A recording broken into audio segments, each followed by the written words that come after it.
Raj TV நேயர்கள் அனைவருக்கும் வணக்கம். அனைவருக்கும் இனிய தமிழ் புத்தாண்டு நல்வாழ்த்துக்கள். எஸ், இன்னைக்கு சூப்பரான ஒரு எபிசோடில் உங்களை மீட் பண்ணலாமே பிளான் பண்ணோம். நான் மட்டும் மீட் பண்ணா நல்லா இருக்குமா? சூப்பரான ஒரு கெஸ்ட்டோட மீட் பண்ணால் தான் தரமாக இருக்கும் இல்லையா? தரமான சம்பவத்தை பண்ணுறதுக்காகவே ஒருத்தர் வந்து பிறந்திருக்கிறாரு. தமிழ் சினிமாவே அவர்கிட்டே வந்து நம்ம தத்தெடுத்து கொடுத்துருக்குறோம். ஓகே, என்ன மாதிரியான கதைகளத்தோடு அவரை போய் அணுகுனாலும் சரி, எல்லா வெரைட்டிஸ் ஆஃப் கதைக்கும் சூப்பரான மியூசிக்லாம் வந்து கம்போஸ் பண்ணி கொடுத்துருவாரு.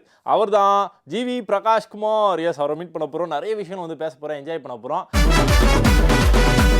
Sir, first question sir, happy Raj திரைப்படத்தோட ஸ்கிரிப்டை வந்து ஓகே பண்ணதுக்கான காரணம் என்ன சார்? ஃபர்ஸ்ட் ஆஃப் ஆல் என்னன்னா, எனக்கு நிறைய புது டேலண்ட்டோட வேலை செய்யணும்னு ஆசை. அவன் ஏஜ் ஃபேக்டர் ரொம்ப சின்ன பையன் and he has a life. அவனோட லைஃப்லேருந்து ஒன்று பண்ணி எடுத்துகிட்டு வந்திருக்கான். அது ரொம்ப புதுசாக இருந்துச்சு. ஸோ எனக்கு என்னன்னா, ஒரு ரெகுலராக இப்போ ஒரு ஒரு என்ன சொல்ல, ஒரு சின்ன பையன் அவன் பண்ணிட்டு வர ஸ்கிரிப்ட் பார்த்தீங்கன்னா, அவனுக்கு இன்னைக்கு இருக்கிற லைஃப்பில் அவன் என்னெல்லாம் ரிலேட்டபிளாக இருக்கோ அவன் லைஃப்பை வந்து அவன் எடுத்துகிட்டு வந்திருக்கான். அவன் லைஃப்பை பார்க்குற விதம், அவன் ஃப்ரெண்ட்ஸு, அவனுடைய லைஃப். ஸோ இதை அவன் வந்து எனக்கு சொல்லும் போது ஐ தாட் ஓகே, ஒரு ஜென்சி ஃபிலிமா நம்ம பண்ணலாம். இது ஒரு விஷயம். ரெண்டாவது, வெறும் ஃபன் படம் இது கிடையாது. இது வந்து ஒரு ஸ்ட்ராங்கான ஒரு ஃபாதர் சன் ஃபிலிம். ஸோ அந்த ஜானரா நான் பெருசா படம் பண்ணல. பட் அப்பா பையன் நான் பெருசா அப்படி ஒரு ஜானருக்குள்ள நான் படமே பண்ணல. ஸோ அது வந்து எனக்கு ரொம்ப பிடிச்சிருந்தது. இதெல்லாம் எனக்கு செட் ஆனதுனால ஐ டுக் திஸ். சார், அடுத்த கொஸ்டின், ஜஸ்ட் மிஸ் ஆன படத்தை பற்றி ஒரு சில விஷயங்கள். மிஸ் ஆயிருக்கு. ஆனா அதுக்கு காரணம் வந்து எனக்கு கதை பிடிக்காம இருக்காது. டேட்டாலேயோ இல்ல ப்ரொடியூசராலேயோ ஆயிருக்கும். இப்போ மரகதனாலேயும் எனக்கு வந்துச்சு. இமீடியட் டேட் கேட்டாங்க. அப்ப எனக்கு இமீடியட் டேட் இல்லை. அது மாதிரி கோமாளி எனக்கு வந்துச்சு. எனக்கு ரொம்ப பிடிச்சிருந்தது. பட் ப்ரொடியூசர் வந்து they wanted a bigger hero அந்த டைம்ல.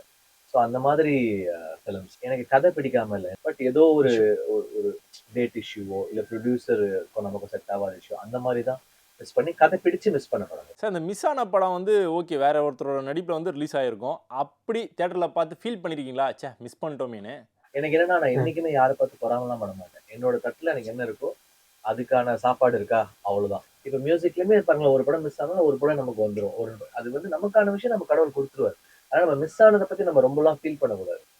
அது ஏதோ ஒரு காரணத்துக்கு மிஸ் ஆயிருக்கு அவ்வளவு. சார், அடுத்த கொஸ்டின் சார், நம்ம மரியா சார் இருக்கார்ல சார், ஹாப்பி ராஜ் படத்தோட டேரக்டர். எஸ், அவரோட ஒன்றா சேர்ந்து திருப்பி ஒரு படத்தில் வந்து நடிக்க போறீங்க.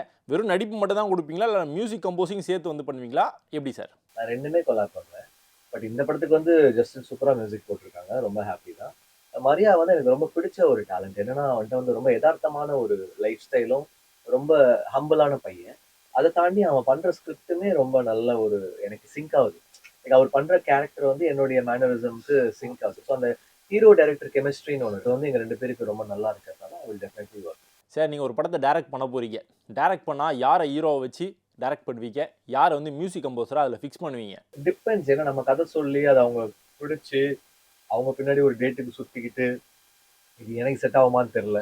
நீங்களே நான் மோஸ்ட்லி நான் பண்ணுவேன். இல்லைன்னா அந்த கதைக்கு ஒரு கதை தான் டிசைட் பண்ணும்.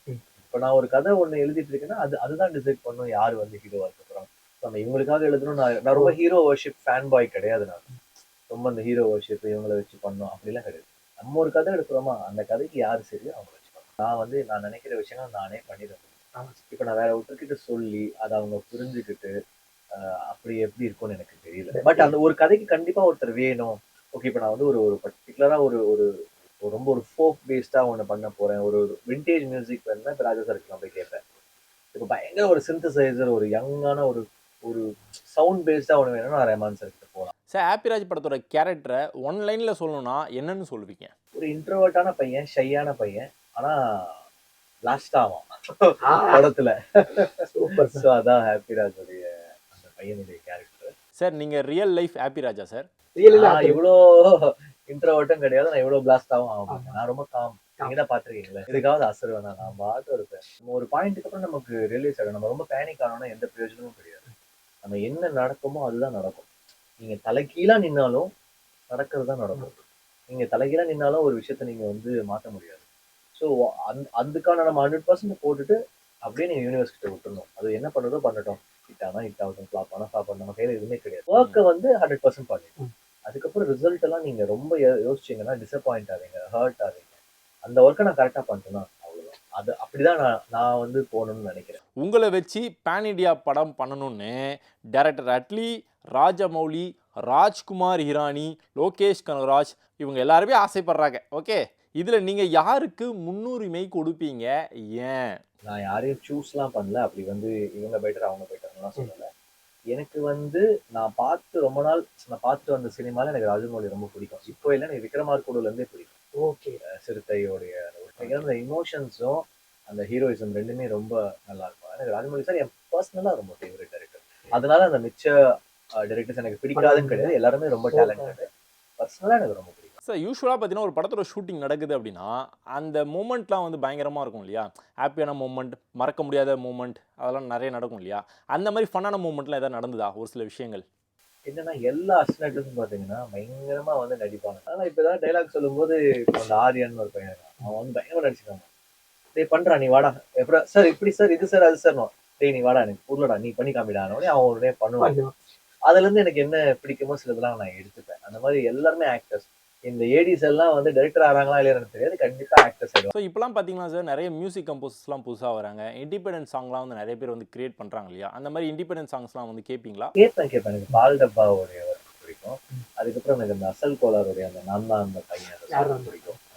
சார் இந்த ஹீரோயின் கூட சேர்ந்து நடிக்கணும், பேரா பர்ஃபார்மன்ஸ் வந்து கொடுக்கணும், யார் அந்த ஹீரோயின், என்ன ரீசன்? இந்தியாவிலே ரொம்ப பிடிச்ச ஆக்டரா எனக்கு கங்கனா ரனாவத். ஏன்னா அவங்க கூட நான் ஒர்க் பண்ணும்போது அவங்க டைரக்டரா நான் வந்து மியூசிக் பண்ணேன். அவங்க டைரக்ஷன் அப்ப எல்லாமே நடிச்சு காமிப்பாங்க. அப்படியே நம்ம பார்த்துட்டே இருக்கோம். சூப்பரா நடிப்பாங்க.